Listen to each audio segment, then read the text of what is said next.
He stood in front of the board. Slick suit, polished grin. And when she dared to speak, he didn't flinch. He smirked. Then said he'd rather kiss a dog than argue with his wife again. Laughter followed. Not from her. Welcome back to Mr. Charles Stories, where we bring you stories that don't just entertain. They mean something. Have you ever poured everything into someone, only for them to humiliate you the moment you speak up? Ever been silenced in public by the person you protected in private? This story is for every woman who carried the weight behind closed doors and got nothing but disrespect when the lights came on. And for every man who thought she'd never walk away. Keep watching. Because, this time, she does. Nyla Ryle didn't marry Maxton for love. She married him for security, peace, stability. But she gave him everything. Her insight, her loyalty, her time.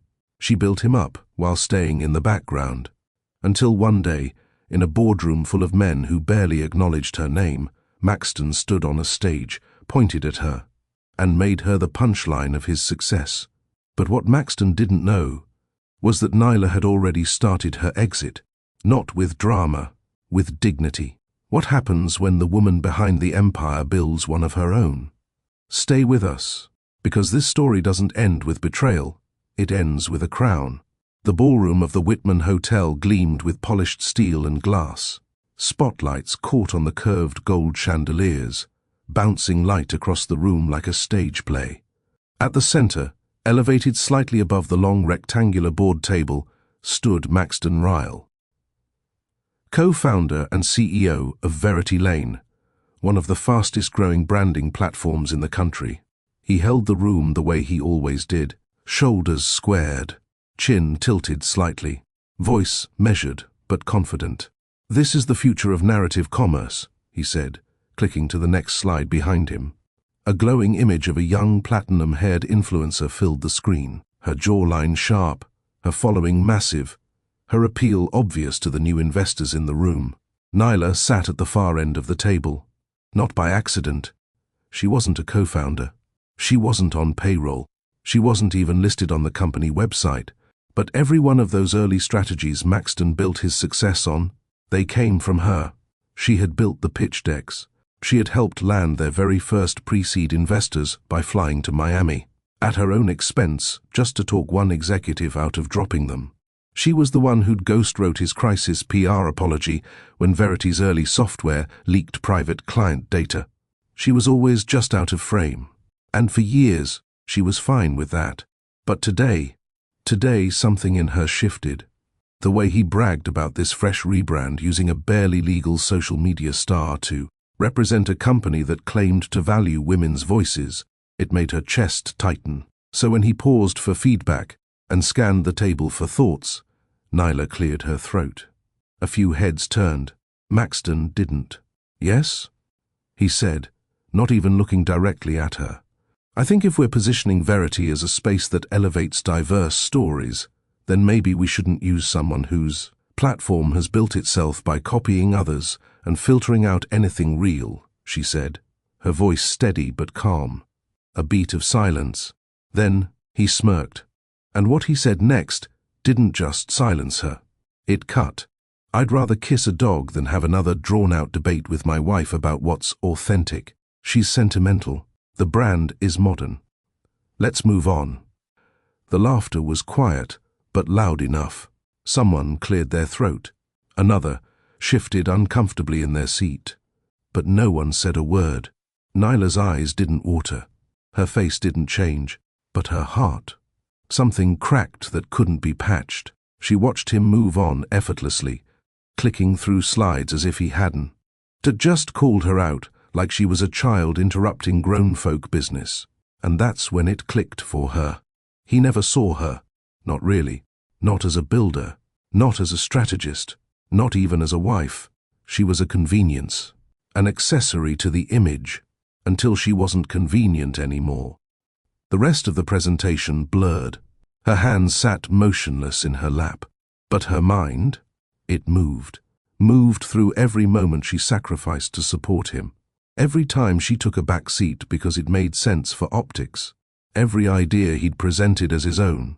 Every night she stayed up cleaning up messes he made with clients and investors while he slept peacefully beside her. She didn't wait for the meeting to end. She rose quietly, offered a polite nod to the assistant near the door, and stepped out. She didn't look back. Upstairs, in the penthouse suite they'd shared for 3 years, Nyla opened the closet. The rows of luxury heels, the velvet boxes holding jewelry from Switzerland, the custom dresses worn once and never again. All of it. She left untouched. What she packed, her planner, her laptop, a leather-bound notebook filled with scribbles and sketches from the past year, her late mother's gold chain, the one thing of hers that didn't feel performative. She moved in silence. She booked a car under her own name, didn't touch his accounts, didn't slam a door, didn't write a note. Except for one thing. On the foggy bathroom mirror, she pulled out her lipstick and scrawled 6 words. "You'll know what you lost when silence replaces my voice." Then, she placed the tube down, took one last look at the view, the skyline Maxton always said he conquered, and left. The driver didn't ask where her husband was. He opened the door, helped her in, and drove. As the lights of Manhattan blurred past the tinted glass, Nyla leaned back against the leather seat. She didn't cry, because this wasn't heartbreak. This was clarity, the kind that came when a woman finally realized she didn't need to prove anything anymore. The apartment in Brooklyn wasn't big. 1 bedroom, a small kitchen, a narrow bathroom with a chipped mirror. But it was hers. The elevator creaked on the way up. The hallway smelled faintly of old paint and cooking spices from the neighbor next door. Still, Nyla stepped inside and exhaled for the first time in what felt like years. No marble floors, no private elevator, no concierge offering fake smiles and filtered water. Just peace. She placed her bag by the sofa, took off her shoes, and looked out the window. Her view wasn't the skyline anymore. It was a graffiti-covered wall and a sliver of a community garden. But something about it felt grounded, real, honest. She put her phone on silent. No posts, no texts. She didn't need to be seen tonight. Nyla spent the first few days sleeping, not because she was tired, because her body finally felt safe enough to rest. She didn't have to monitor Maxton's moods, didn't have to draft a statement to smooth out his arrogance, didn't have to pretend she was okay sitting in shadows while he soaked up praise she helped create. By the 5th day, she opened her laptop. She clicked into an old folder labeled Concepts. Inside were notes she'd been jotting quietly for over a year. Business, models, branding strategies, client pain points, logo sketches. The idea was always the same. Build a space where women could lead without begging, where they didn't have to trade their voice for a seat. She remembered telling Maxton about it once. His reply, "Sounds nice, babe, but you don't want to run yourself into burnout for a project no one will notice." She had nodded then. Now she scrolled through her notes again, line by line, and began to build. She started with a name, one that had sat in the back of her mind for months. First voice. Not second, not background, not a whisper behind someone else's podium. First, she purchased the domain name, bought a used desk on Facebook Marketplace, hung a $12 dry erase board over her small kitchen table, and started emailing women she'd quietly helped during her time with Maxton. The woman who'd started a hair care line with $500 and a dream. The one who'd built a boutique gym out of her garage. The personal chef who cooked for free at charity events just to get her name out. These weren't influencers. These were builders. And Nyla knew how to turn builders into brands. Her first client call happened while she was still sitting on a foldable chair. The second happened 2 days later. By the end of the second week, she had 3 clients, each paying her enough to keep the lights on. No one asked about Maxton. No one questioned her qualifications, because her results spoke, and word spread quietly, intentionally. She didn't post online, didn't try to go viral. She just kept doing the work. Late nights, early mornings, deep strategy sessions. She walked clients through how to pitch themselves, price their services, and build loyalty, not noise. And slowly, Her calendar started filling. 3 months in, one of her client campaigns caught fire. A video ad she helped develop, featuring a dark-skinned mother and daughter baking cookies together for a natural food brand, went viral. Why? Because it didn't feel produced. It felt true. That one video got picked up by a digital magazine, then by a food blogger, then by a regional chain that wanted to stock the product in 15 stores. Nyla didn't celebrate loudly. She didn't even post about it. She just opened her notebook, drew a small crown beside the campaign notes, and whispered to herself, "Keep going." It was around that time she got the call from a VC firm. One of the big ones. They'd seen what she did with the wellness campaign and wanted to know more about First Voice. Not Maxton. Not the wife of her. Nyla. They offered to fly her to DC for a summit. Said they'd cover the hotel, flights and speaker honorarium if she'd agree to do a short panel on authentic brand development. She almost said no. Not because she was afraid, because she didn't feel like she needed anyone's approval anymore. But then she remembered the girl she used to be, trying to sound confident in rooms filled with men who talked over her. And she said yes. Not for the room, for the girl. The summit was bigger than she expected. Sleek branding, hundreds of attendees, VCs, entrepreneurs, media personalities. She wore a simple black suit, hair pulled back, no designer bag, no borrowed image. When she walked into the side lounge for speakers, she scanned the faces briefly. And that's when she saw him. He wasn't loud, didn't command the space, but his posture was assured, presence quiet but complete. He wasn't performing. He was observing. Their eyes met briefly. He nodded once, respectfully, then returned to his notes. She sat 2 chairs away. Minutes later, he leaned slightly and said without ego, "I'm Torian Wynn. I run a fund that backs businesses with long-term purpose. You're on my radar." Nyla raised a brow. "I didn't know I was on a radar." He smiled. Calm. "You don't need to be loud to be known. Some people watch results." She didn't respond. Didn't need to. A minute later, she heard him again. "Also, you're not hard to miss when the work is clean." She let the corner of her mouth lift, then turned back to her phone, curious but not flustered. He didn't flirt, didn't linger. And when the session started, he didn't try to sit beside her. He respected the space. And for the first time in a long time, Nyla noticed something she'd forgotten how to feel. Intrigue. Torian didn't follow up that day. He didn't ask for her number. Didn't try to linger near the stage after she spoke. And that's exactly why Nyla remembered him. The panel went smoothly. 3 women, 2 men, 1 moderator. Each speaker gave decent answers, but when Nyla spoke, the room leaned in. She didn't try to sound corporate, didn't name-drop metrics. She said, "Brands aren't dying because of budget.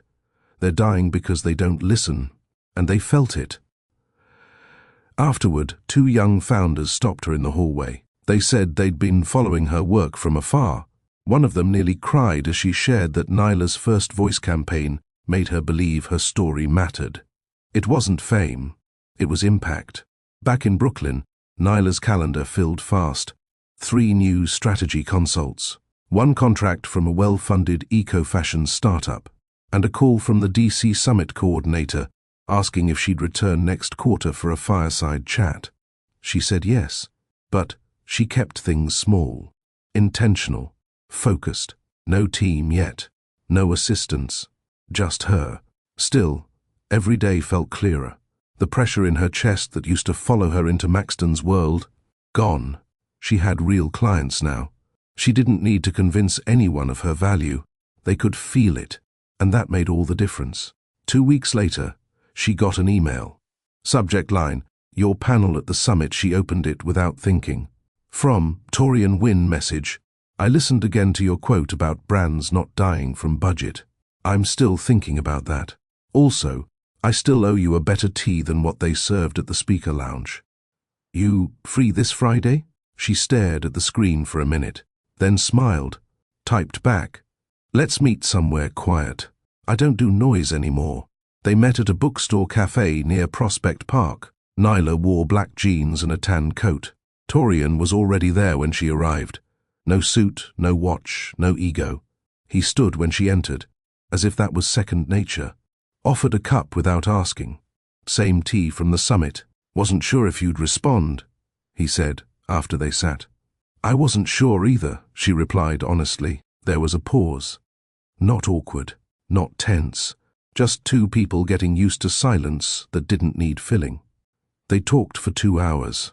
He told her about his mother, a retired high school principal who used to host young women from underserved schools in her backyard to teach them about confidence. She believed the world didn't reward quiet women, he said. So she taught them how to walk in loud and leave louder. Nyla blinked slowly. That sounds like my kind of woman. He chuckled softly. She'd say the same about you. They didn't talk about business. Not really. He didn't ask for a pitch, didn't ask for her numbers. He just listened. Listened in a way Maxton never did, not even once. As they walked out, he didn't touch her waist. Didn't suggest going somewhere else. He said, "Thanks for trusting me with your time." She replied, "Thanks for not wasting it." And that was it. No grand gesture. No instant chemistry cliché. Just safety. The kind you didn't notice until you realized you'd never had it before. Back in her apartment that night, Nyla lit a candle and sat at her desk. She reviewed a branding outline for a new client, a non-profit supporting single mothers in Detroit. Then she paused, opened a fresh notebook page, and wrote, "People don't need to be fixed. They need to be seen." She closed the book, let herself exhale. Meanwhile, across Manhattan, Maxton stood in a room full of glass walls and flat screens. His new campaign team buzzed around him, throwing out keywords and slogans. But his mind drifted. He'd seen the First Voice campaign on Twitter earlier that week. It was simple, clean, emotional. A mother wiping her daughter's tears after being teased for her skin tone. A message that read, "She deserves more than filters. She deserves to feel beautiful in real life." Overlaid with First Voice, "We build queens." And the logo, subtle, feminine, sharp. He hadn't known she was behind it, not until the feature dropped the next day. A major women's business site did a profile. Nyla Ryle is quietly changing. The face of branding for women who've been ignored too long. Maxton had sat back in his chair, jaw locked, throat dry. Because for the first time, she wasn't his wife. She was a name, a brand, and suddenly, a threat. The article spread fast. Her inbox filled with podcast requests, press invitations, and interview pitches. She declined most of them. She didn't need press. She needed purpose. Torian texted her that evening, "They're catching on. But you were never trying to be seen. That's why you shine." She didn't text back right away. She sat in the quiet of her home, looked around. No penthouse, no luxury walls. Just hardwood floors, sunlight streaming through old windows, a desk she built herself, and peace that couldn't be bought. She typed back, "Exactly." By the start of spring, First Voice had doubled in reach.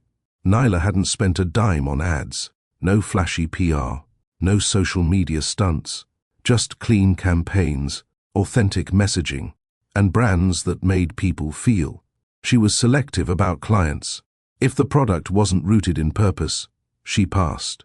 When a supplement brand tried to hire her with a massive check and a request for a flashy rollout targeting urban women, she replied, "I don't brand to trends, I build to truth," and walked away. Her quiet refusal made noise.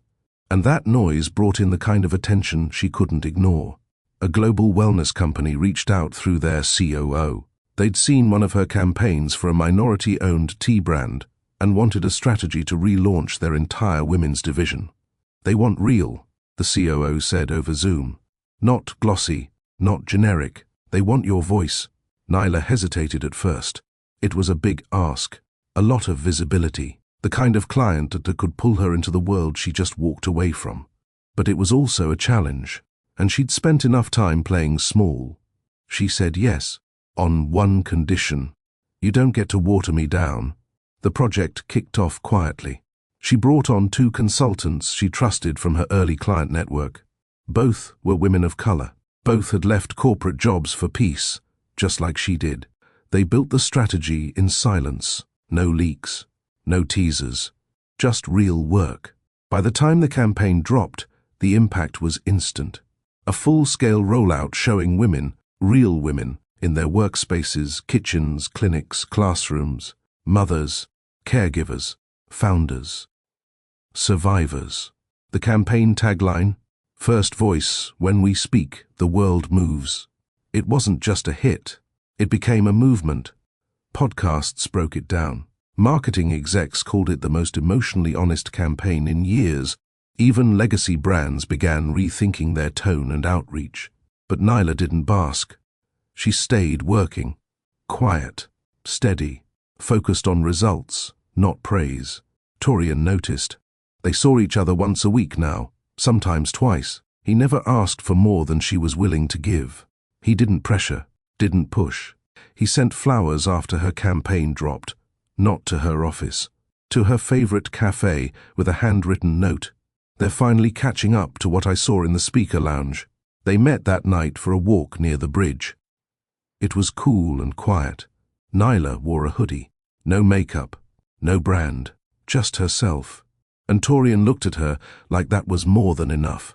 "Do you miss it?" he asked, as they leaned against the rail. "The chaos." He nodded. "The buzz, the parties, the rooms where people only speak in pitches." She laughed. "Not even a little." He turned to her. "What do you want now?" She thought for a moment. "Peace. A voice that's mine. And a place where women don't have to scream just to be heard." Torian didn't reply with a compliment. He didn't try to impress her with how deep he thought her answer was. He just looked at her with understanding. And she realized something in that silence. She was being loved, without being pursued. Meanwhile, across town, Maxton Ryle's new campaign was unraveling. The young influencer he made the face of Verity Lane had gone viral, but not for the right reasons. A leaked video showed her mocking the same diverse founders the brand claimed to support. The backlash came fast. Verity lies began trending. Investors panicked. Brand partners pulled their placements. Maxton's PR team scrambled to distance the company from the fallout, but the damage was already public. And the worst part, Nyla hadn't said a word, hadn't tweeted, hadn't commented. Her silence screamed louder than a takedown post. Late that Friday, Maxton sat in his penthouse with his new CMO. "We can't keep bleeding like this," the CMO said, frustration sharp. "You said she didn't matter anymore." Maxton didn't reply. He looked out the window, glass in hand, jaw tight. "She doesn't," he finally said. But it sounded like a lie, because even now, in the middle of his collapse, all anyone wanted to know was, how did your ex pull off a campaign that real without an ad agency? He had no answer, because the truth was, she'd been the agency behind him all along, and he never gave her credit. Now, he'd give anything to sit across from her again, to listen. But she was gone, and worse, she'd moved on. At her apartment, Nyla didn't even know about the trending hashtag. She was on her balcony, legs tucked beneath her, reading submissions from women applying to her new mentorship cohort. She'd launched it softly, no press, no rollout, just a note on her website. "We're not building louder women, we're building free ones." Over 300 applications came in within 48 hours. She read every one, not to skim, to understand. And as she reached for her tea, her phone buzzed. It was Torian. "Tonight's calm. Want to come upstate tomorrow?" "No work. Just quiet." She replied instantly. "Yes. Have you ever been so overlooked that your silence became your only answer?" Nyla didn't destroy him. She didn't plot revenge. She just did the one thing people fear most. She moved on and won quietly. If you've ever felt dismissed, underestimated, or replaced, let this be your reminder. You don't need to clap back. You don't need to fight loud. Sometimes the loudest thing you'll ever do is thrive. Tap like, Drop a comment if you've ever chosen peace over chaos. And if this story hits close, share it with someone who forgot their value. Subscribe now so you don't miss what happens when he realizes what he lost, for good. The cabin was quiet. Nestled 2 hours outside the city, it sat on a wooded edge, with no neighbors in sight, no sounds, but wind through trees and the occasional crackle of a bird taking off from the porch railing. Nyla stepped out of the car with one small bag and a scarf wrapped tight around her braids. She wore no makeup, didn't need any. The air smelled of pine and fresh soil, and when Torian opened the front door, his smile said everything she hadn't asked. "Welcome," he said. "Leave your name at the door. Out here, we don't perform." She smiled faintly. "Good, because I'm tired of applause." Inside, the cabin was simple. Open kitchen, stone fireplace, walls made of rich wood. A large bookcase stood in the corner, full of worn paperbacks and old vinyl records. "I come here when the city feels too loud," he explained as he handed her a mug of tea. She took it, looked around. "No Wi-Fi?" "Nope." She nodded in approval. "Then I won't be checking headlines. You're the headline lately," he said softly. She didn't respond, not because it wasn't true, but because it didn't matter. Later that evening, they sat on the porch with fleece blankets draped over their legs and cups of tea balanced on the wooden armrests. The sun was setting behind the trees. Shadows stretched long across the ground. And for once, Nyla let herself exhale without the need to explain anything. "You've been quiet," Torian said. "I'm resting your voice?" "No. My God." He didn't press her to explain, but she did anyway. "You know, for years I thought love meant being useful, holding someone together, helping them stay admired, polished. And what does it mean now?" he asked, voice low. She paused. "I think it means not needing to prove anything." He turned toward her, legs still tucked under the blanket. "You want to tell me what happened between you and Maxton?"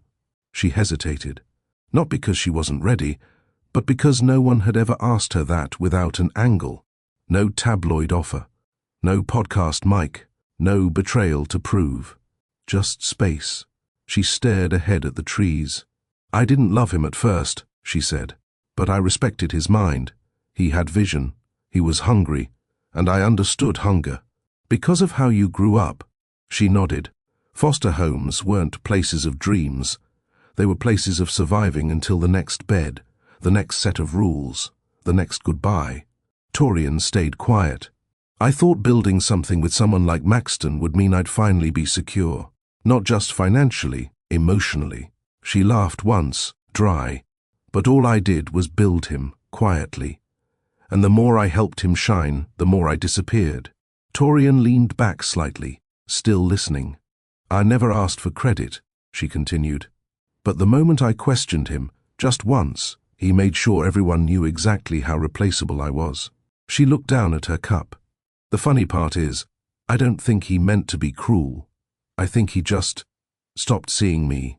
Torian took a breath before speaking. "Or maybe he never saw you in the first place."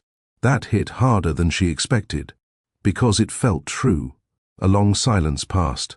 The wind rustled through the branches. Somewhere, an owl called out.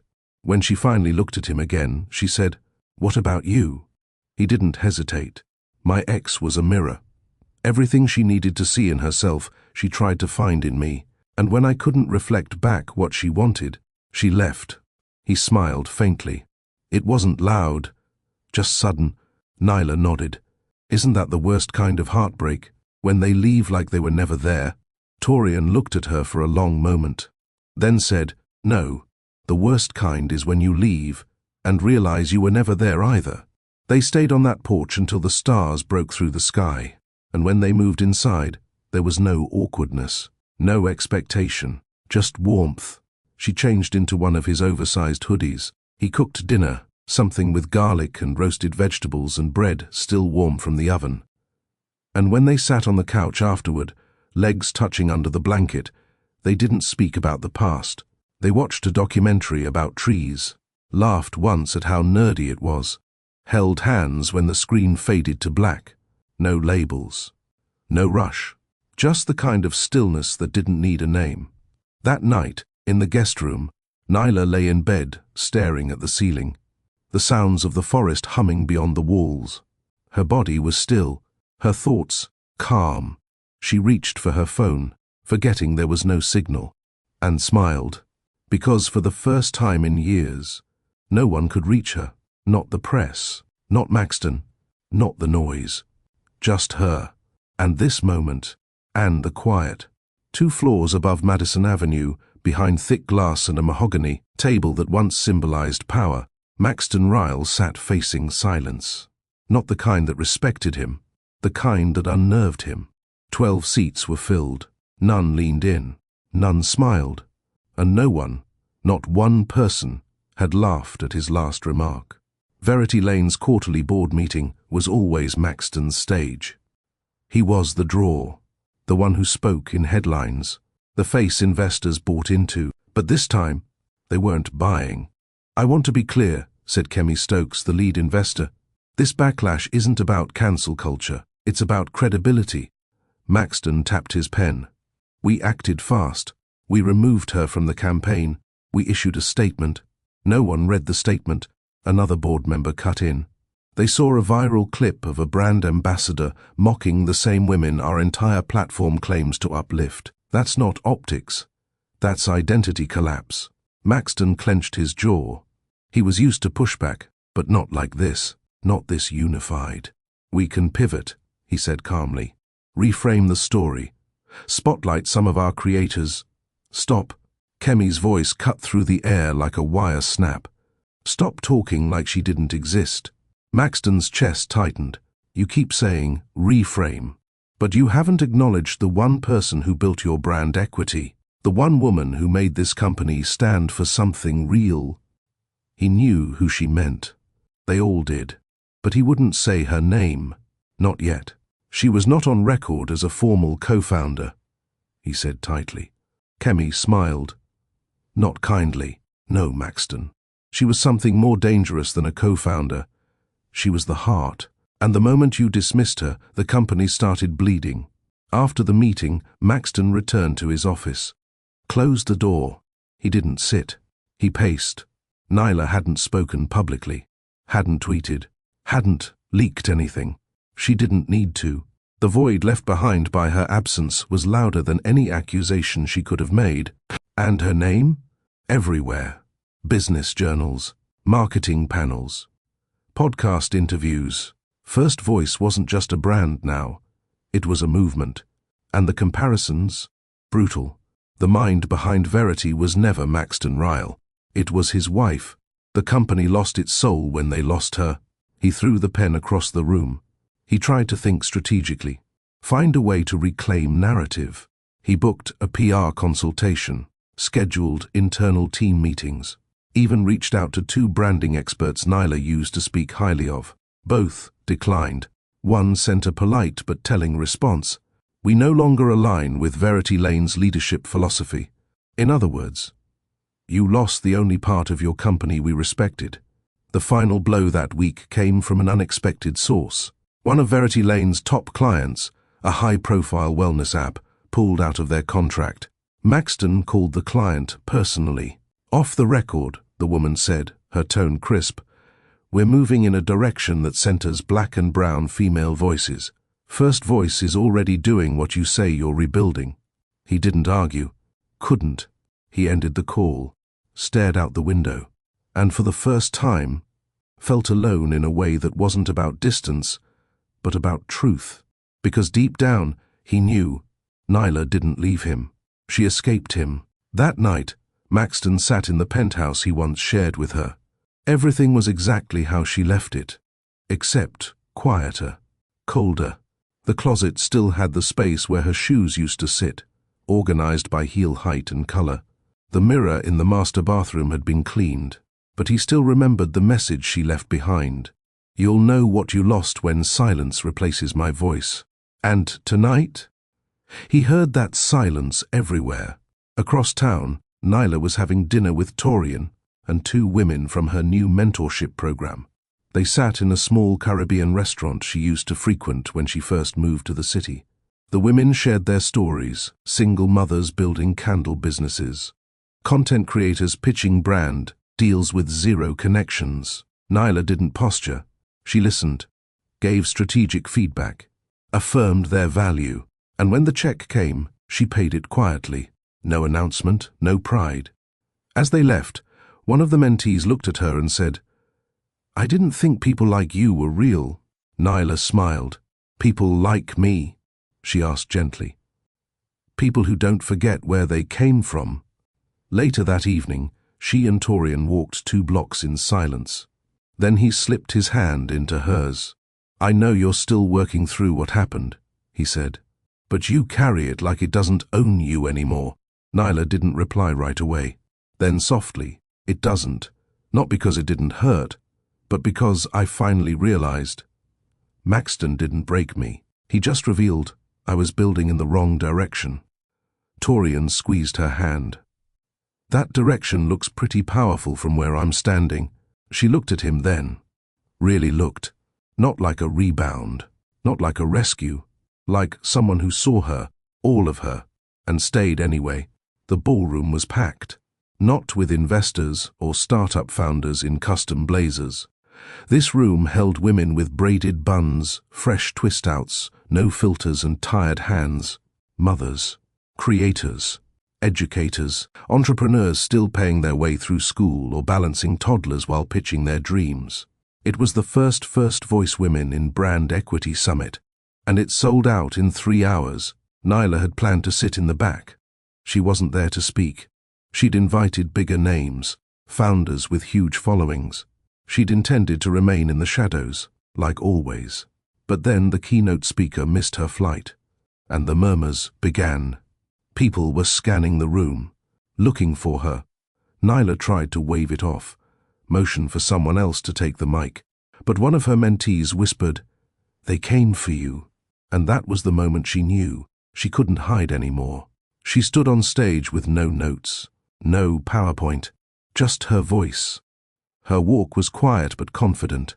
She wore a burgundy pantsuit, simple heels, no jewelry besides her mother's gold chain, now a staple.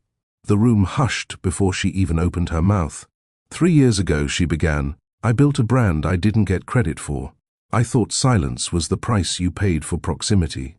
I thought being needed was the same thing as being seen." A few heads nodded. Someone whispered, I thought if I kept giving, eventually someone would notice I was worth keeping." Her eyes scanned the crowd. The stillness was heavy, personal, but here's the truth. They noticed. They always notice. They just count on you not noticing yourself. A few claps now. Someone wiped a tear. Nyla continued. "I left a penthouse with designer shoes, 5-figure bags, and a husband with a polished smile, but I came home to myself. And I found more power in this one voice than I ever did in rooms that made me feel small." Applause broke, louder this time. She paused. Let it breathe. Then she said, "I'm not here to teach you how to brand for a world that won't listen. I'm here to remind you, you don't have to yell to be heard. You just have to stop whispering." The room stood before she even stepped down. A full standing ovation. And Nyla didn't smile wide or bask in the spotlight. She simply nodded. Because this wasn't her arrival. Backstage, she exhaled for the first time in 20 minutes. Her palms were slightly damp, her throat dry, but her shoulders were light. Torian stood in the hallway, hands in his pockets, not trying to crowd her, just present. When she reached him, he leaned down and said, "That was the quietest mic drop I've ever seen." She chuckled once. "I didn't want to do it." "I know. That's why you had to." They drove back into the city together later that evening. The windows down, the air soft with spring chill. Neither of them spoke for a while. They didn't need to. Eventually, Torian broke the silence. "You ever think you were meant to lose him?"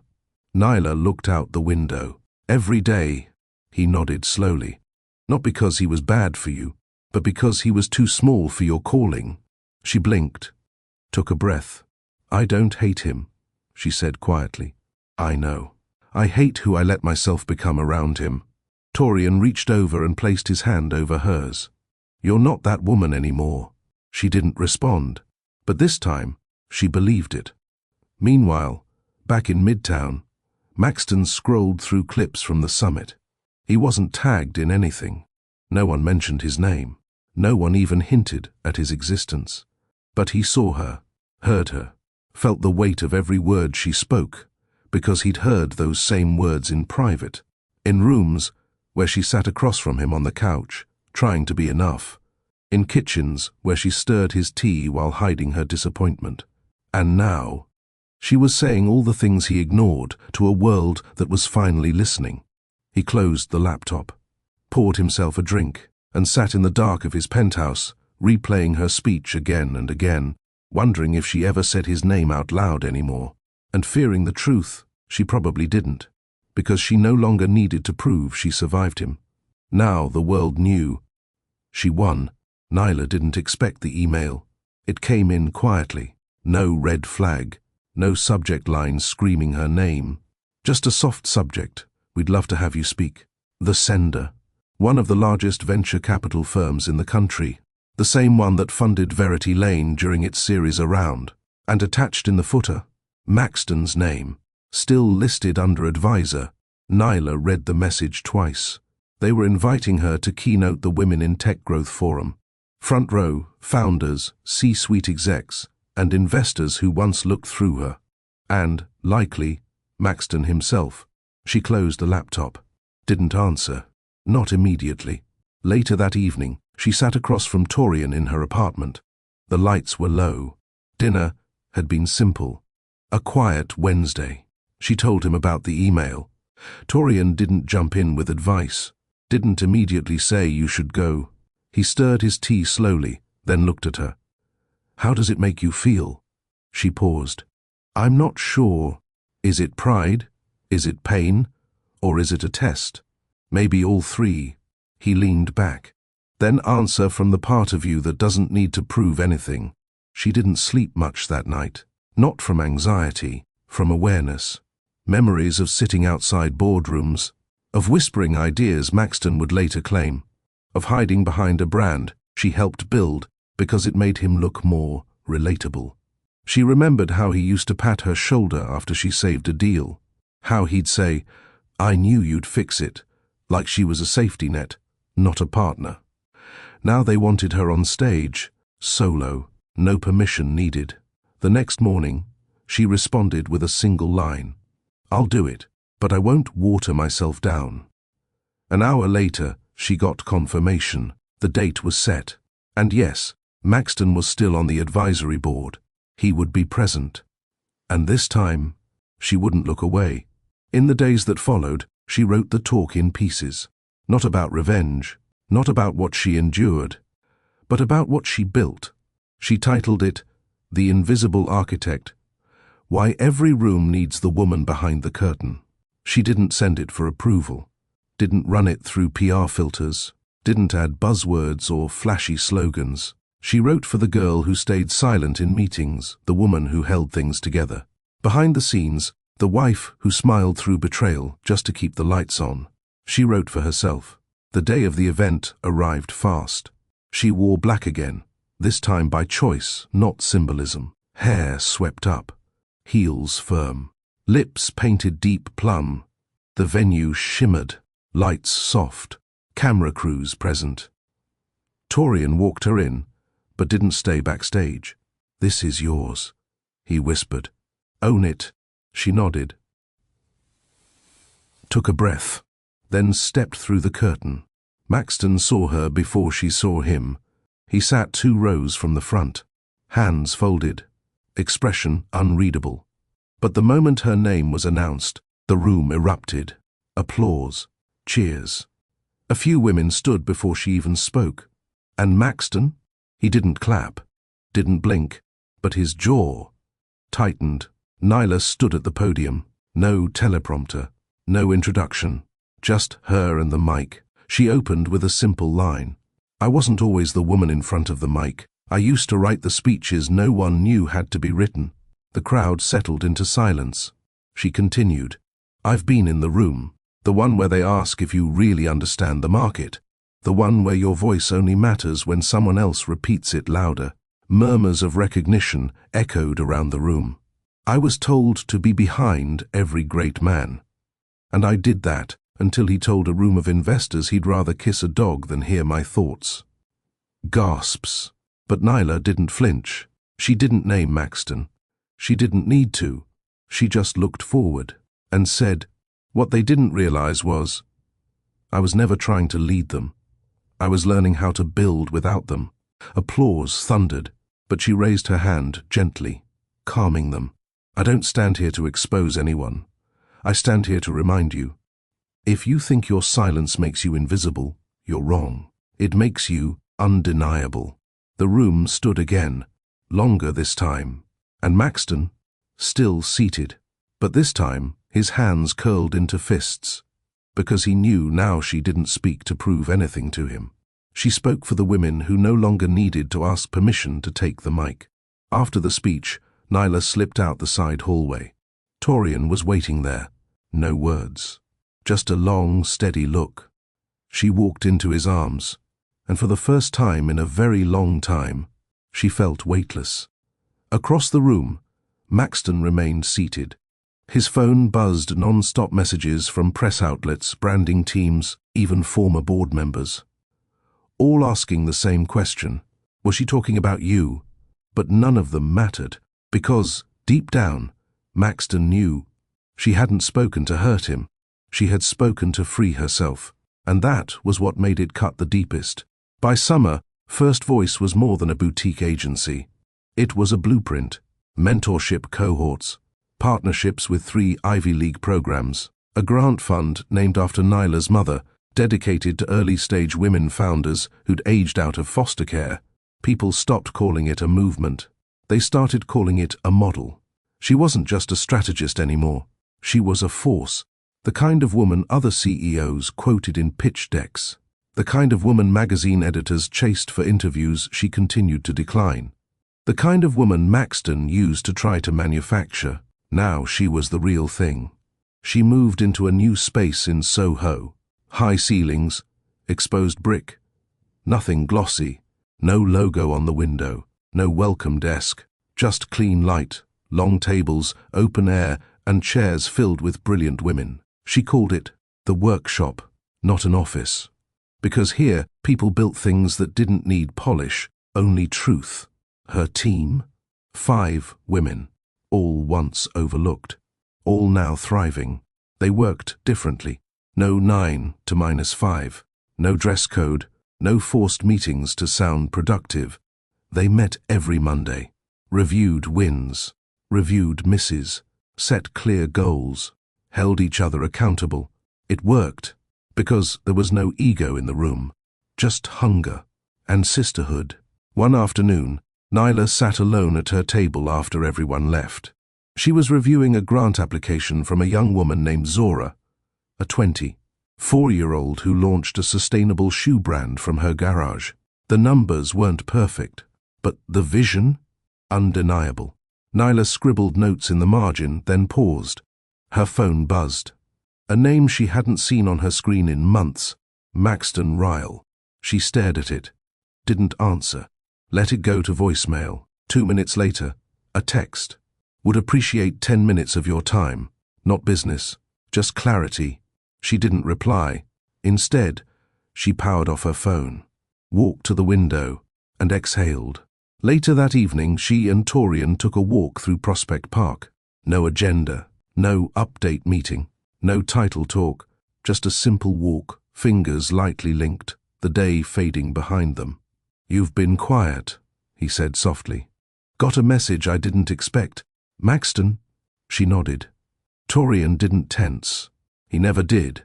That man taught me something, she said after a long pause. That love without respect isn't safety, it's control in a tuxedo. Torian looked at her. Want to talk to him? No, she said, then added, but I might. He nodded. Whatever you decide, just don't owe him closure if it costs you peace. The next day, she got an email from a global business publication. They were hosting a panel series titled The Women Who Rebuilt the Rules. They wanted her to headline one of the sessions in New York. The moderator, a respected anchor from a national news network. Topic: branding power after betrayal. She almost said no, but then she reread the title. Not fame, power, and not in spite of betrayal, after it. That distinction mattered.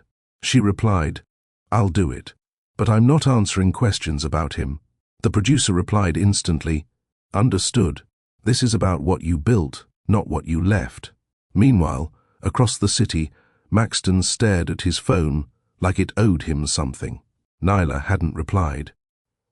Not to the call, not to the text. His board was getting louder. They were requesting more data, more apologies, more direction. But he had none. The influencer scandal had faded, but the brand damage lingered, and the unspoken truth haunted every corner of his company. He lost the person who gave them purpose. Now, no matter how many campaigns he launched, none of them stuck. No one believed the brand anymore, because the voice was gone. His current marketing team pitched him a campaign called New Eyes, New Era. He rejected it before they even finished, because he knew what they were really trying to say. Let's make them forget the woman who built this. But they wouldn't. They couldn't, because she wasn't forgotten. She was rising. That same afternoon, Maxton's assistant walked into his office, tablet in hand. "Thought you should see this," she said, holding out the screen. It was a video clip from the Women Who Rebuilt the Rules series. Nyla's face filled the screen. Composed, warm, still powerful without trying. She was answering a question about leadership, and Maxton, stubborn as he was, leaned forward. The interviewer asked, "How did you find your voice after years of not being allowed to speak publicly?" Nyla replied, "My voice was never lost. It was just waiting for me to stop making myself small for people who weren't big enough to hold it." He closed the video, pushed the tablet away, and said nothing, because there was nothing left to say. She wasn't behind him anymore. She wasn't beside him. She wasn't even ahead of him. She was on another path entirely, and he wasn't invited. The second message came a week later. Maxton's name again. This time, the tone different. "I don't want to reopen anything. I just want to say what I never said when you were still in front of me." It wasn't a demand, not a guilt trip. Just a man who sounded unfinished. Nyla sat with the message for a full day. She didn't rush to respond, didn't ask Torian what he thought, didn't seek anyone's opinion, because this wasn't about anyone else. This was her piece. So the next morning, she sent back a single line. "You can have 10 minutes. That's it." They met at a quiet cafe on 81st, neutral ground, not a place filled with memory. Just brick walls, wooden tables, and overpriced espresso. He arrived first, still dressed like a man who couldn't help performing success. Tailored jacket, cufflinks, the same watch she gifted him 4 birthdays ago. She walked in wearing a navy sweater dress, boots, and her mother's gold chain. No makeup, no shield, just her. He stood when she approached. Out of habit, not grace. Nyla, Maxton. They sat. No hug, no warmth. Just space between two people who once believed they were forever. He studied her face for a second too long. "You look different." She raised a brow. "Or maybe I just stopped dimming." He nodded, accepting the correction. There was a silence. He didn't speak like a man on defense. He looked tired, humbled even. And when he finally did speak, his voice wasn't coated in charm. "I know what I did," he said. "I didn't back you. I dismissed you. Worse than that, I minimized you in rooms you helped me enter." She said nothing, because it wasn't new information. It was overdue truth. He continued, "I called you sentimental, soft, replaceable. But the truth is, you were the only part of the company that had soul. That landed, not because she needed to hear it, but because he needed to say it. I let them laugh at you," he added. "And I laughed too." Now her eyes lifted to his. "That's the part that always echoed," she said. "The laugh." He swallowed hard. I didn't come here for another chance. I know I burned that. Good, she replied. Another silence. And then he said, I just needed you to know that I see it now. I see you now. She looked at him. Calm. Steady. I'm glad. But here's what you don't understand, Maxton. He sat still. I never needed you to see me. I needed you not to erase me. His shoulders slumped slightly. You didn't just forget I was smart. You made sure the world did too. The cafe around them remained quiet. 2 seats away, a couple laughed over pancakes. Behind them, a woman typed on her laptop, headphones in. But at their table, the air hung heavy. Not with anger, with finality. Nyla reached for her tea, took a slow sip, set it down, then said, I don't hate you. I'm not bitter. But you don't get to carry my name in regret like a badge. Maxton blinked. You don't get to wear the pain you caused like it makes you deeper now. You made a decision, and so did I. He nodded slowly, as if taking in every word without shielding himself. Thank you, he said, for hearing me out. She stood. I didn't come to hear you, Maxton. I came to remind me that I don't need to shrink to be polite. And with that, she turned, walked out, didn't look back.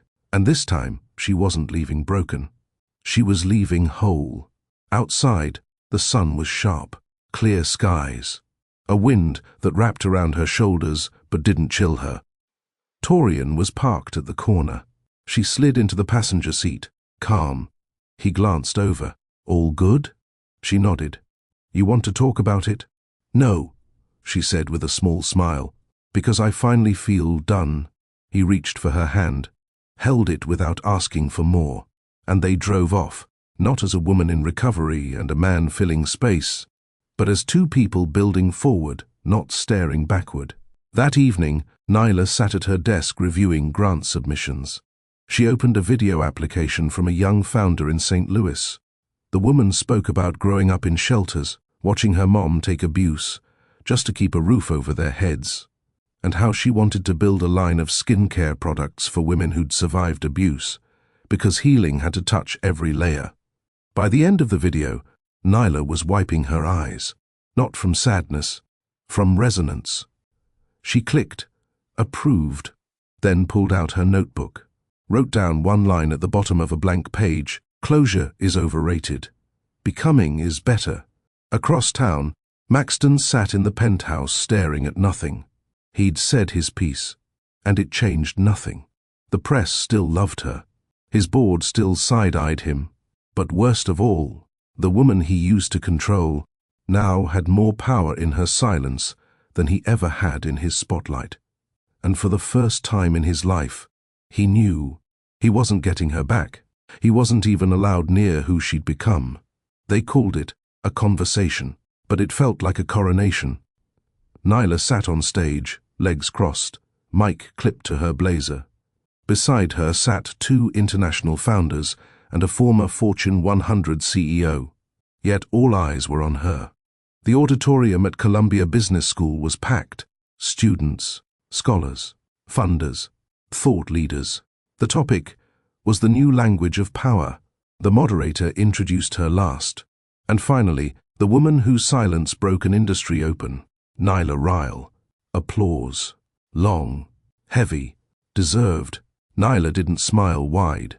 She simply nodded, the same way she always did when the truth found its way to the surface without needing to shout. The panel began with the usual questions. How do we define ethical influence? How can storytelling build trust in a distracted market? Why are more women leaving traditional corporate roles? Each answer she gave was sharp, grounded, direct. But it was the last question that turned heads. If you could leave us with one message, the moderator said, just one idea to carry forward, what would it be? Nyla leaned forward slightly, paused, then said, don't let your voice get so used to being ignored that you start ignoring it yourself. The room went still, not silent. Still, as if everyone was holding their breath just a second longer. And then, they rose. Standing ovation, cameras, social media posts flying out in real time. But Nyla didn't rush to exit the stage. She walked off slow, calm, because she had nothing left to prove. Outside, Torian waited near the doors, hands tucked into the pockets of his charcoal coat. He didn't try to debrief her, just kissed her forehead as she approached and said, "You said the one thing every woman in that room didn't know how to say for themselves." Nyla rested her head briefly against his chest. "I almost didn't show up," she whispered. Back at home, she received a call from a global women's foundation. They wanted to partner with First Voice to launch international mentorship programs. Their budget was massive, their influence wider than anything she'd ever been offered. But she didn't say yes immediately. Instead, she asked for time. Because Nyla had learned something critical in the last year, expansion isn't always growth. Sometimes it's ego in disguise. And she wasn't here to build an empire if it meant losing herself again. That night, after her call, she sat at her kitchen table. The same table she bought second-hand when she first moved to Brooklyn. A candle flickered beside her. Laptop open, hands steady. She reviewed the foundation's proposal. Everything looked perfect, but something was off. Then she saw it. One line buried deep in the documentation. Content ownership rights revert to foundation. After year 2, she blinked, closed the file, and typed a 3-line reply. "Thank you for the opportunity. Unfortunately, I don't build to be bought. I build so others learn they can do the same." Nyla Ryle. She hit send, closed the laptop, lit another candle, and smiled. Meanwhile, Maxton was running out of rooms. His last pitch to the board fell flat. They told him they were considering new direction. Translation: "You're being phased out, but we want you to pretend it's your idea." He tried calling in favors. Old contacts, old clients. Everyone was cordial. No one was committed. Because the truth was now obvious. Without Nyla, Maxton didn't sound credible. He sounded rehearsed. He had all the tools, the language, the suits, the connections, but he no longer had the center, and it was starting to show. That weekend, Maxton attended a tech event hoping to rebuild his image. The keynote speaker, one of Nyla's mentees, a vibrant 29-year-old founder of a mental health platform for black teens. She opened her speech by saying, "Everything I know about honest branding, I learned from a woman who once left a boardroom to protect her dignity and ended up rebuilding her life from a kitchen table." The crowd clapped. Maxton sat still, because everyone knew who she was talking about, and for the first time, he realized he was no longer being compared to her. He was being replaced by her legacy. Back in Brooklyn, Nyla walked through the neighborhood with Torian. They stopped at a small bookstore, picked up 2 poetry collections and a chocolate bar at the register. As they walked out, Torian said, "How does it feel to be seen this much?" She laughed, a soft, sincere sound. "It's not the being seen that moves me," she said. "It's being heard, finally, on my terms." He nodded, and as they crossed the street he asked, "And do you think you're ready to let someone see the parts you don't show the world?" She looked at him, took his hand. "Only if they understand the silence matters too." Torian smiled. "Then I'm exactly where I'm supposed to be." The invitation came quietly. A handwritten letter, tucked inside a linen envelope, hand-delivered to First Voice's Soho space. It wasn't from a company, not a foundation. It was from a woman in Ghana. Her name was Efua, founder of a rural cooperative helping women turn shea butter into exportable products. She'd read about Nyla in a translated Forbes article 6 months earlier. She didn't ask for money. She asked for knowledge. Help building brand language that respected her women's dignity, not just their product. Nyla read the letter twice, pressed her fingers against the signature, and felt tears she hadn't expected sting the corner of her eyes. It wasn't the words. It was the weight. She had built something real, something that crossed oceans without needing approval. 3 weeks later, Nyla stood under the sun in northern Ghana, laughing with women who reminded her of her aunties. Their palms were rough with work, their eyes soft with curiosity. She walked barefoot through the village. A translator explained her ideas. But her tone, that needed no translating.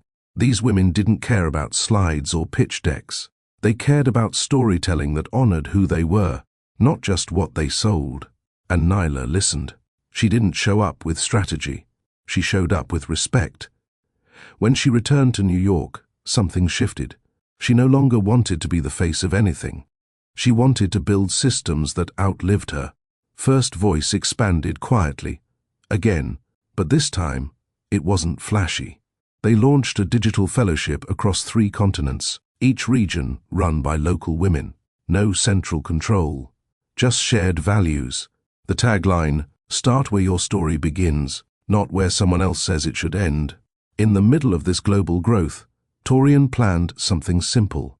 No grand proposal, no cameras, no pressure. Just a quiet afternoon, the 2 of them walking near the Hudson. They stopped at a bench Nyla liked, the one that overlooked the water and felt miles away from the life she used to live. He sat beside her, and when she looked up from her tea, he reached into his coat and handed her a small velvet pouch. No box, no kneeling, just intention. Inside was a ring, not flashy. Gold, single stone, an engraving inside that read, "I never needed to lead you, just walk beside you." Nyla blinked. No tears, just stillness, then whispered, "Yes." They didn't rush the ceremony. They didn't host a gala. They didn't stream it. There were no custom hashtags or color-coded bridal parties. They married under a fig tree in Brooklyn Botanic Garden. 12 people, soft jazz, and Nyla barefoot in a cream-wrap dress. When she read her vows, she didn't talk about Maxton, didn't reference the past. She simply said, "You don't complete me. You remind me I was already whole." Torian's eyes never left hers, and when he slipped the ring on her finger, he whispered, "You were always enough. The world just had to catch up." Months later, Maxton saw a photo of the wedding on a quiet blog he didn't even realize he followed.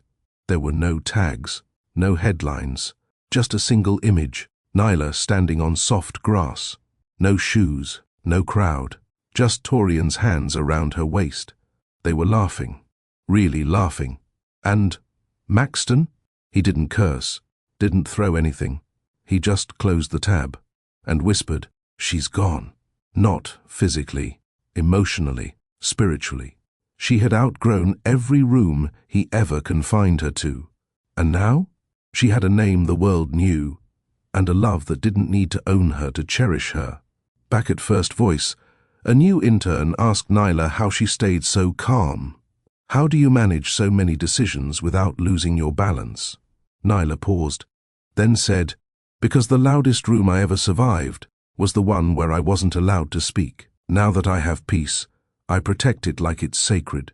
The girl nodded, wrote that down in her notebook, and Nyla smiled, because that was the goal all along, to give women the words they were once punished for knowing. That night, in their home, Torian walked in to find Nyla standing barefoot in the kitchen, stirring tea. Same gold chain, same quiet power. He kissed her shoulder and asked, "What are you thinking about?" She turned to him, smile warm, "Just how I got here." He held her waist, kissed her once. "You didn't get here," he said. "You built here." The ballroom at the Belridge used to feel like home to Maxton. It was where he closed his first major deal, where he introduced Verity Lane to the world, where board members toasted to him like he was the only man who ever mattered. Tonight, he walked in quietly. No entourage, no cameras chasing him, no warm handshakes waiting at the entrance. He checked in with the coordinator, flashed a polite smile, and headed toward the back of the room. It was a tech and media event, one he used to headline. But this year, the keynote speaker wasn't him. It was Nyla's mentee again, Lila Bennett, now a CEO with a new $15 million fund backing women-led startups in underrepresented markets. And when Lila took the stage, Maxton felt the shift, because no one looked at him. Not once. Lila spoke with ease, grounded, poised, sharp. My entire approach to leadership changed, she said, when I stopped. Copying who I thought leaders were supposed to be. She paused, looked around, and started building like the women who were never invited to speak on this stage in the first place. Applause. Not polite, not restrained, real. And Maxton? He sat motionless, listening to language that used to sound unfamiliar, language Nyla used to say, back when no one paid her attention. Now, they were quoting her without needing to say her name, because her influence was bigger than attribution. After the speech, the networking portion began. Tables of hors d'oeuvres, branded cocktails, background jazz. Maxton moved through the room trying to reassert his presence. People were cordial. Some shook his hand. Others nodded politely. But it wasn't like before. They didn't hover, didn't linger, didn't defer. Because in this new room, built on principles Nyla helped plant, Maxton wasn't the center anymore. He was a footnote. At the far end of the space, he overheard a conversation between two young founders. She used to be married to him, one whispered. Seriously? That guy? The other replied, yeah, but she didn't do interviews, never dragged him, just built quietly. Now that's power. They didn't even look his way. And that's when Maxton realized, the worst kind of erasure isn't when people talk about you badly, it's when they don't talk about you at all. Meanwhile, across the city, Nyla sat in her living room cross-legged with her laptop open, hair wrapped in a scarf, soft music playing behind her. She wasn't watching Lila's keynote. She already knew what would be said, because she'd helped shape the framework for it 2 weeks ago. Instead, she was reviewing applications for a new domestic accelerator program under First Voice. Torian was stretched out beside her on the couch, reading. At some point, he set his book down and looked over at her. You know she's becoming her own force now. Nyla smiled. That was the plan. He studied her. You ever think about how you used to be afraid no one would believe you built that brand? Her fingers paused on the trackpad. Yes, she said. I used to think if I didn't speak up, I'd disappear. And now? She turned toward him. Now I've learned, I don't need volume. I just need alignment. She closed the laptop, rested her head against his chest, and in that quiet moment it was clear. She hadn't just healed. She'd redefined power, not by taking it back from Maxton, but by never letting him control the narrative of her life again. The next morning, Nyla received a call from a top business publisher. They were compiling a list, the 25 most influential women in global branding. She was already named. They just wanted a quote. Something brief, the editor said. What drives you now? Nyla didn't hesitate. My name doesn't need to be shouted anymore, because every woman I pour into, they're speaking it for me. Maxton sat in front of a panel of potential investors, not for Verity Lane. That ship had sailed. This was a new venture, a clean slate. At least, that's how he pitched it. The idea, a digital platform focused on executive image management, helping leaders build resilient public personas in high-stakes industries. His pitch deck was clean, buzzwords sharp, slides polished, but when he finished, the room didn't lean in. It sat still. Then someone asked the question he had hoped wouldn't come. Wasn't your last brand tied to that campaign fallout? Maxton kept his tone steady. We recovered, rebuilt. The brand lives on. Another panelist jumped in. Right, but your ex-wife, Nyla Ryle, she's the one who built the early identity of Verity, correct? His jaw twitched. She supported the early development. I was the operator. A third voice now. Well, full transparency. We already have someone from First Voice on our advisory team, and they've shifted how we think about equity branding entirely, and just like that, his past walked into the room ahead of him. Again, after the meeting, Maxton walked down the street alone. Tie loosened, phone silent. He stopped at a small bench outside a coffee shop, sat, stared ahead. The world hadn't frozen him out.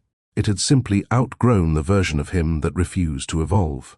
And now, doors didn't open because of who he was. They opened when people whispered, She's built something better. Elsewhere in the city, Nyla was preparing for something else entirely. She wasn't trying to rebrand. She was building permanence. First Voice had just purchased its first property, a brownstone in Harlem that would house a co-working studio, a podcast lab, a wellness room, and a resource center for women returning to the workforce after incarceration. No fanfare, no launch party. But when word got out, the news traveled faster than expected. A major TV network reached out requesting a feature on the space, titled, "From Silence to Sovereign, How One Woman Built a Home for Voices Like Hers." Nyla paused before accepting. She wasn't chasing headlines. But this wasn't about her anymore. It was about the hundreds of women who came after her. The ones who wouldn't have to build from kitchens and couches the way she once did. 2 days later, Maxton sat in his apartment, watching the preview of the segment. He hadn't looked for it. It found him. There she was, walking through the Harlem brownstone, her voice warm and composed. In one clip, she stood in the Future podcast room saying, "This isn't just a space to create content. It's a space where women get to tell their stories on their terms, no edits, no apologies." Another clip showed her helping paint a wall with the women from her fellowship program. She wasn't distant. She was present, leading without announcing it. The interviewer asked her near the end, "Do you ever think about how far you've come?" Nyla replied, "I think about how long I stayed where I wasn't seen, but I don't regret it, because I needed to survive that silence, to know how powerful my voice really is." The segment ended. Maxton closed his laptop slowly, and this time he didn't reach for his phone, didn't try to text, didn't draft another apology. He just sat and understood the truth that had chased him through every boardroom. She hadn't taken anything from him. She simply stopped giving. Back at the Harlem brownstone, Nyla sat on the top floor in a sunlit corner. The space smelled like fresh paint and lavender. Torian walked in holding 2 smoothies, set one down beside her, kissed her on the cheek. She leaned into him gently. "How'd it feel?" he asked. "To walk through something I built with no apology?" He nodded. She looked around, like freedom. But this time, it's layered in grace. They sat for a while, in silence, until she added, "Maxton would have made this about legacy. You make it about living." Torian smiled softly. "That's the only way I know how to love you." That evening, one of Nyla's mentees texted her a screenshot, an article from a leading venture blog titled, "When the Voice Leaves, Why Founders Should Never Overlook the Women Who Make Them Matter." The piece didn't name Maxton. It didn't have to. But it named First Voice. It praised Nyla's leadership. And it ended with a quote from one of her grant recipients. "She made me feel seen before I even had the language to see myself." Nyla smiled. Because no rebrand could compete with that. If this chapter hit you deep, if you've ever been dismissed, disrespected, or underestimated, hit that like button. Drop a comment below if you've ever walked away from someone who couldn't see your worth until it was too late. And if you're rooting for Nyla, make sure you're subscribed, because the best part of her story, it's still unfolding. The main conference room of the Women's Equity in Business Summit buzzed with energy. The kind of energy that came from real stories, hard-earned growth, and women who had built their seats, then brought extra chairs for others. It had been a year since Nyla walked out of the penthouse. Now, she stood backstage behind thick velvet curtains, wearing a sleek, white pantsuit, her natural curls pinned up into a loose crown. Her presence was calm, but inside, her heart beat steady and strong. Not from nerves, from purpose. Outside, the audience was packed. Every ticket had sold out in hours. Rows of founders, creators, partners, and decision-makers filled the seats. Some had flown in from overseas just to attend. Her name had been listed last on the speaker lineup, not because she was the least important, because she was the one they were all waiting to hear from. Torian sat in the second row, not in a VIP box, not hidden backstage, right there where she could see him. He had flown in late from Miami the night before, after a delayed board meeting. But he hadn't missed this. When their eyes met from across the stage curtain gap, he gave the same look he always did, solid, Still, present. She exhaled once. Then the moderator announced her. Please welcome the founder and voice behind the First Voice movement, Nyla Ryle. The applause rose, and so did Nyla. She stepped into the light, not the spotlight Maxton once owned. Her own. She didn't walk fast. She took her time. Like every step belonged to her.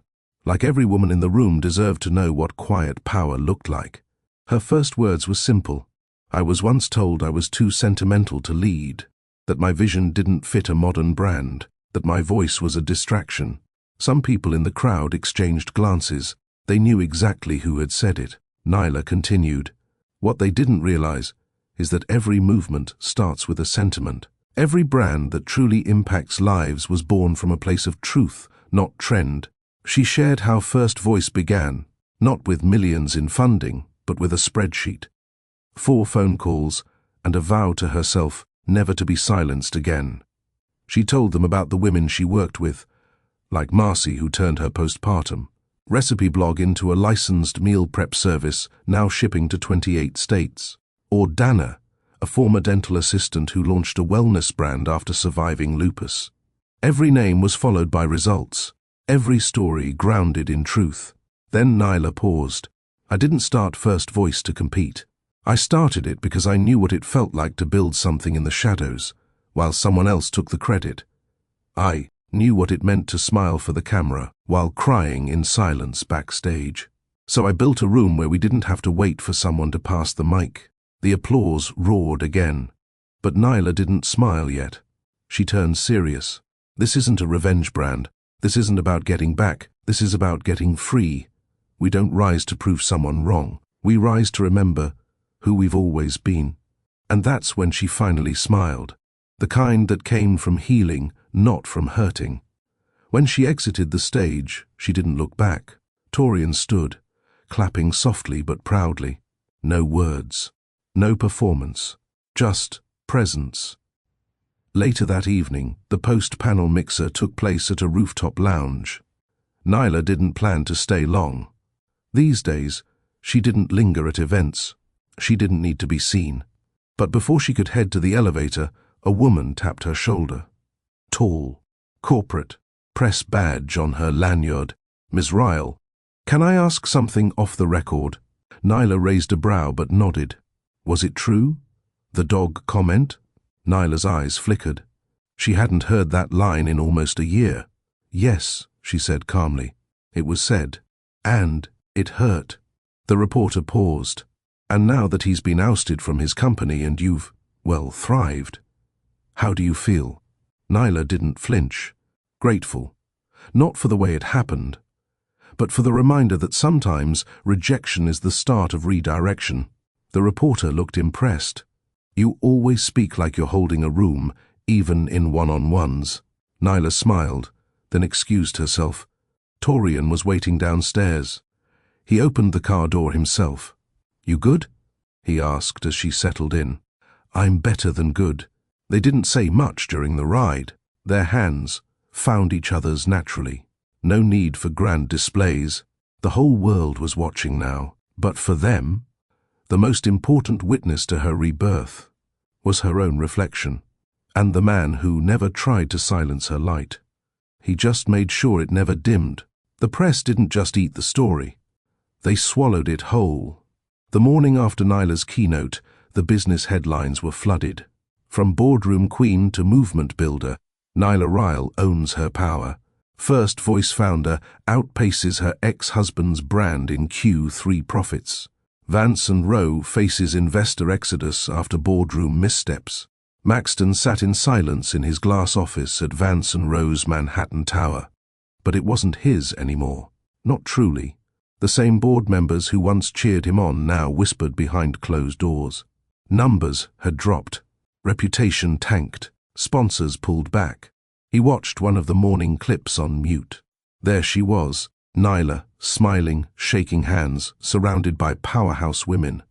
The crowd around her looked like the future. His reflection in the screen? A man stuck in the past. Across from him, Greg, the so, cleared his throat. We need to talk. Maxton muted the screen and leaned back. Go ahead. Greg didn't waste time. The board's voting. Today, you're being asked to step down, effective immediately. Maxton raised a brow, not even pretending to be surprised. I built this.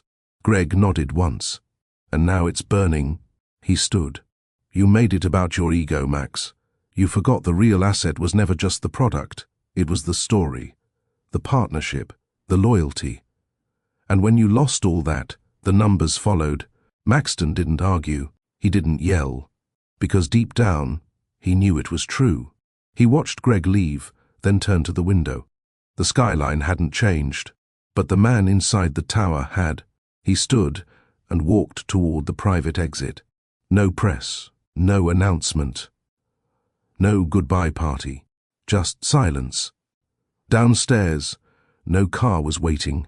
He didn't tell anyone he was leaving. He didn't need anyone to see him disappear. That same afternoon, Nyla was in Atlanta, packing for a weekend retreat with First Voice partners.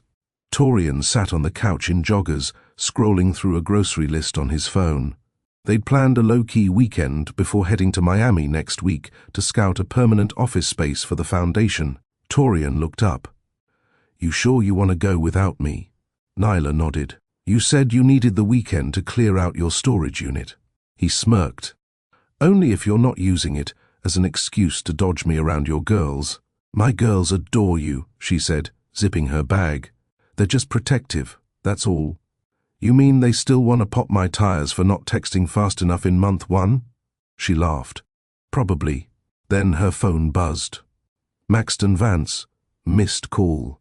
She stared at the screen. Torian saw the name flash but said nothing. A few seconds later, a text arrived. I'm stepping down. It's over. You won. Just thought you should hear it from me. She didn't reply. Not out of malice. But because it wasn't a game. This wasn't about winning or losing. It was about surviving. And now, finally, living. She powered off her phone. Torian stood and wrapped his arms around her from behind. You good? She leaned into him. I'm more than good. Maxton didn't leave town. He stayed in a midtown rental, away from paparazzi, away from polished hallways that once welcomed him. He had time now. Time to think. Time to realize he'd built a life based on control. And when the control slipped, so did the love. He missed the scent of Nyla's coconut oil on his pillows. He missed the way she touched his arm during client dinners when she could sense he was overthinking. He missed the woman who loved him past the performance.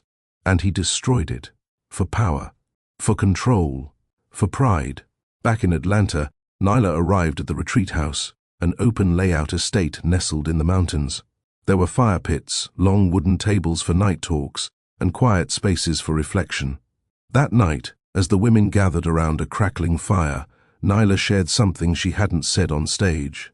Sometimes what breaks us doesn't show up like heartbreak. It shows up like ego, like a partner who talks down to you in private but praises you in public. Like giving 90% in a space where you're told 50 is enough. And it wasn't until I walked away that I realized I wasn't weak for staying. I was powerful for surviving. The firelight danced across her face. And now, I don't want revenge. I want rhythm. I want rest. I want peace with no price tag. The women nodded. Some teared up. Others clapped softly. One of the younger women asked, So, do you believe love is still possible after all that? Nyla didn't hesitate. Yes. And, as she said it, her phone buzzed again. This time, she didn't ignore it. It was a FaceTime from Torian. She excused herself, stepped away, and answered. His face filled the screen. How's the mountain queen? She smiled. Wiser than yesterday. Good. You ready for dinner when you get back? Only if you're cooking. He grinned. Deal. And I bought the fancy olive oil so you know it's real. The next week, Nyla stood in a sun-filled office space in Miami. The lease had been signed. The First Voice Foundation was expanding. Torian walked up behind her with 2 fresh coconuts. For the woman who built her peace from ashes, he said softly. She took the drink, leaned into him, and whispered, I never thought I'd be here. You earned it. And you? I'm just lucky I get to witness it. Maxton saw the headlines again 2 weeks later. Nyla Ryle expands first voice into educational grants for black female founders. Miami office opens to standing ovation. Her journey inspires. He closed the laptop, then stood, and for the first time in a long while, he didn't reach for his phone. He didn't text her. He didn't call. He just sat with the truth. She wasn't his anymore. And maybe she never truly was. Because real love doesn't ask you to shrink. It makes room for your rise. 2 months had passed. The Miami office now pulsed with energy and impact. Grant cycles launched. Collaborations signed. Interviews requested. And Nyla, she didn't just lead the work. She lived it. She was the proof. The boardroom that once questioned her now respected her from a distance. The man who mocked her rise now watched it from silence. And the pain that once clung to her name had loosened its grip. Nyla had started sleeping through the night again. Not because she had it all figured out, but because she finally stopped trying to prove she was enough. She knew. One evening, she stood barefoot on the balcony of her Miami loft, warm wind brushing her skin. The city below buzzed with music, laughter, and something softer, freedom. Torian came out behind her. He didn't say anything. He just wrapped his arms around her waist and rested his chin on her shoulder. "Long day?" he asked. She nodded. "A good one." He kissed her cheek. "I got a call today." She turned to face him. "From who?" "Howard University. They want me to speak at their School of Policy and Justice." She grinned. "You?" He gave her a look. "Don't act shocked." "I'm proud," she said, brushing a hand down his chest. "I told them I'd only accept if you come with me. They said they'd love to host us both." Nyla hesitated. Torian caught it instantly. "You're not hiding from stages anymore, Nyla." "I know. It's not fear." "Then what?" "It's the feeling," she said quietly, "of finally being so full. I don't want to spill." Torian paused, then placed her hand against his chest. "Then let's only go if it fills you more." The next morning, Nyla sat in her home office, scrolling through campaign updates, when a package arrived at her door. No label, no name, just her initials. Inside was a small velvet box. A single folded note sat on top. "I don't expect forgiveness, but I needed to return this. You wore it the day we said, 'I do.' You took it off the day you said, 'I'm done.' I never wore my ring again. Maxton." She opened the box. Her old wedding ring. Gold. Simple.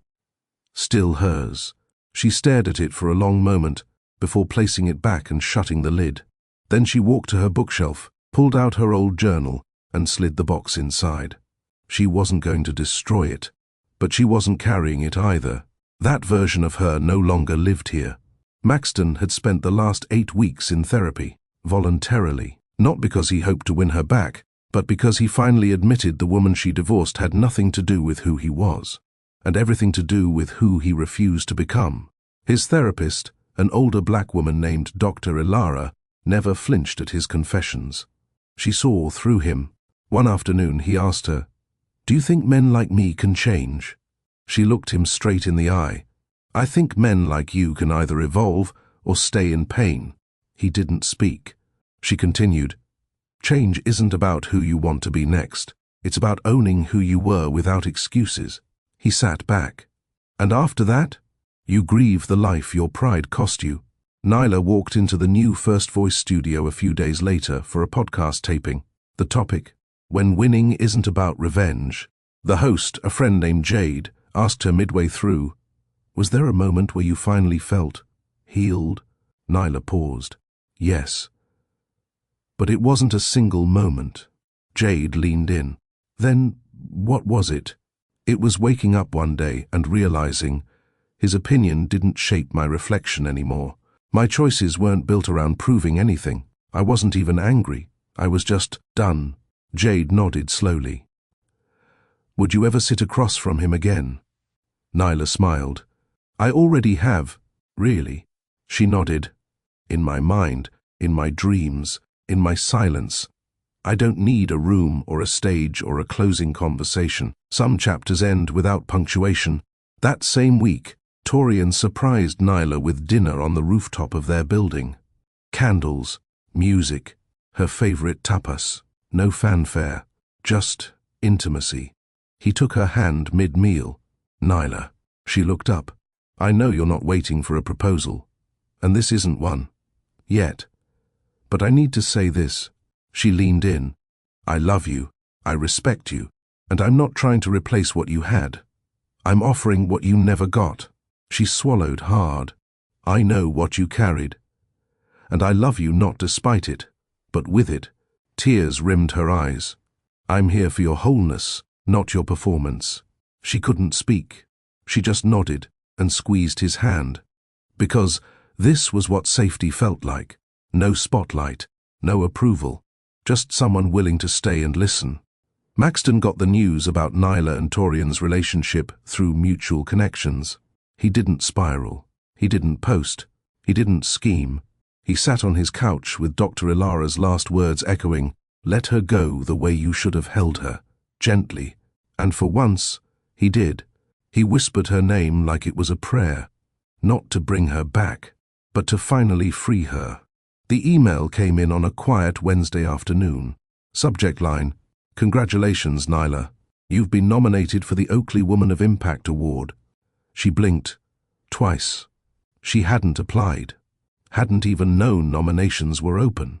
Attached was a letter from a former client who had once walked into First Voice, sobbing, clutching her child and whispering, "Please help me speak again." That woman now worked as a consultant for the state and taught workshops for survivors. She wrote, "You gave me back my voice. You taught me how to rebuild in silence and still make noise. I nominated you because your life told me what's possible. You don't just build leaders. You heal the ones who forgot they ever were." Nyla sat in her chair, still, then exhaled. This was the real applause. And it didn't echo in an auditorium. It pulsed in changed lives. Maxton heard about the nomination too, not through gossip, through an online article forwarded to him by his assistant. He read the headline slowly. From abandoned to applauded, Nyla Langston's rise as a voice for the voiceless. He didn't flinch, didn't laugh, didn't scoff. He closed his laptop gently and whispered to himself, "She earned every syllable." Later that night, he took out a sheet of paper and wrote something he never planned to send. "Nyla, I once said I'd rather kiss a dog than make peace with you. I said it to be cruel, to stay in control. But peace is all I wish you now. The kind I never gave, the kind you fought for, the kind you found in someone else's arms. That used to hurt, but now I understand. You chose someone who saw your worth without needing you to collapse first, and I hope he never stops seeing it. Maxton." He folded the letter and placed it in a drawer beside his signed divorce papers. Not to reopen the wound, but to seal it right this time. At the awards gala, Nyla wore emerald green. No spotlight needed to make her glow. Torian stood beside her, in a dark tailored suit, quiet but proud. When her name was called, she didn't look around to see who applauded. She walked to the stage, took the mic, and smiled. Then she said, "I used to think being enough meant being chosen, but healing taught me being enough means choosing yourself, even when others don't." The room went silent. I didn't build this life to make anyone regret losing me. I built it because I refused to lose myself. She paused. And if you're listening tonight, wondering if starting over makes you weak, let me tell you it doesn't. It makes you free. The audience stood in ovation. Torian stayed seated. He didn't need the world to know her worth. He just needed her to feel it. Later that night, back in their suite, Nyla stepped out of her heels and sat on the edge of the bed. Torian poured her a glass of sparkling water and handed it to her. She took a sip, then looked at him. "You were quiet tonight," she said. "I was watching you. What did you see?" He set the glass down, sat beside her. "I saw a woman who doesn't shrink anymore." She looked down. I saw a woman, he said, lifting her chin, who doesn't need a single apology from her past to walk fully in her present. Tears welled in her eyes. I saw peace on your face, he added, and I realized something. What? I love you, Nyla, and I'm done holding back. He reached into his jacket pocket and pulled out a simple gold band. Not flashy, not loud, timeless. This isn't a proposal, he said softly. It's a promise. She blinked. I promise to never make you doubt your value, to never weaponize your dreams, to never confuse silence with strength, unless that silence is wrapped in peace. She exhaled. I don't need an answer. Just your hand. She held it out. He slid the ring on her right finger. No diamond, no cameras, just truth.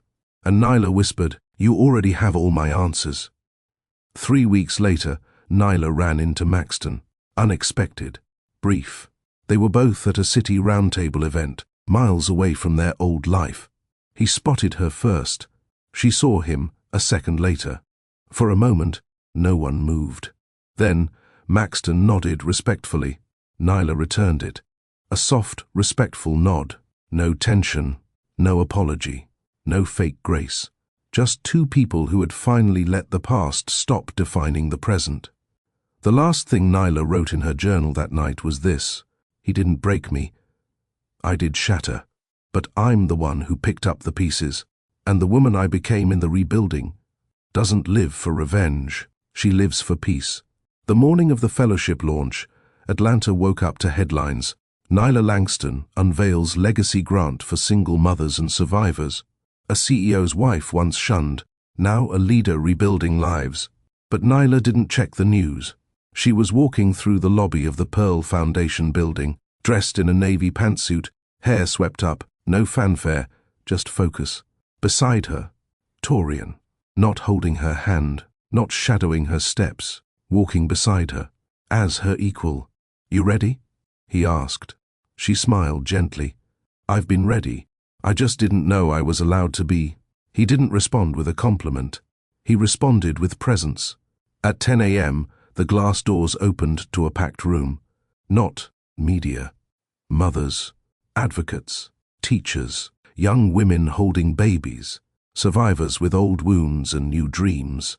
They weren't here to watch a comeback. They were here to feel seen. On the stage, Nyla stepped up, looked out over the crowd and said, I used to be introduced by who I was married to. The crowd murmured softly. She continued, I wore his last name, attended his events, stood beside him in photos. A pause. But the moment I left his house, I was treated like I had no name at all. A hush fell. That's why this foundation exists, to remind every woman in this room. Your name never stops mattering just because someone stopped saying it. Tears, nods, applause that wasn't loud but long. She smiled. I don't run this foundation to show I survived him. I run it to show I remembered me. Maxton saw a clip on Instagram. He watched her standing on that stage. Chin high, voice low but firm. He leaned back in his chair, staring, not bitter, not jealous, just quiet. He scrolled through the comments. This woman saved my life. I didn't know power could look like this. She's not someone's ex-wife, she's her. He closed the app, then did something he never thought he'd do. He opened his email, clicked compose, and typed her name in the to field. Then paused, then closed the tab, not because she didn't deserve his words, but because she didn't need them anymore. Weeks passed. Torian started traveling more for his investment work, but every Friday night he was home by 7. Nyla cooked most Fridays now, not out of duty, out of peace. I like what we're building, she told him one night as they cleared the plates. I like how we're building it, he said, pressing a kiss to her temple. No noise, no grand passion speeches, just soft rhythm. On her birthday, she received one anonymous gift, a leather journal embossed with her initials and a single quote written inside the front cover. The woman you became. I never deserved her, but I hope she keeps becoming. She didn't need a name to recognize the sender, but she didn't call, didn't text, didn't respond. She closed the journal and placed it on a shelf. That was the difference now. She wasn't healing through writing anymore. She was living. 3 months later, she received a call from a publishing house. "We heard you speak at the awards event. Would you ever consider writing a book?" She smiled into the phone. "I might. Your story is powerful. It's not just mine," she said. "It's every woman who walked away when the world said stay. And what would you call it?" Nyla paused, then replied. She didn't look back. The final weekend of the year, she and Torian drove up to Blue Ridge. No social media, no cell reception, no reminders of the life that once caved in. They walked through a quiet forest trail, hand in hand, boots crunching on old leaves. Midway through, they stopped on a small wooden bridge overlooking a frozen stream. Torian turned toward her. "I've never been more at peace than I am with you." She looked at him, eyes soft, voice steady. "You were the one person who didn't try to fix me. Because you were never broken," he said. She laughed lightly. Tell that to the woman who cried herself to sleep every night for a year. She wasn't broken either. She was exhausted. He reached into his coat pocket and handed her a folded note. She opened it. It read, "I won't kneel, I won't propose, I won't pressure, but if you ever wake up one morning and realize you want my last name, just say so. No diamond needed. Just your voice." She folded it, slipped it into her coat, kissed his cheek, then said nothing, because love, for the first time in her life, didn't come with noise. It came with peace. Spring brought a softness Nyla hadn't felt in years. The Pearl Foundation's work expanded across 3 states.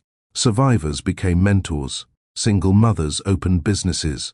Her name wasn't on every headline, but her impact was in every room. She didn't chase attention. She chased change. And it found her anyway. One morning, her assistant walked in with a card. No sender. It was dropped off. Nyla opened it slowly. Inside was a photo of the Langston Corp's new executive board.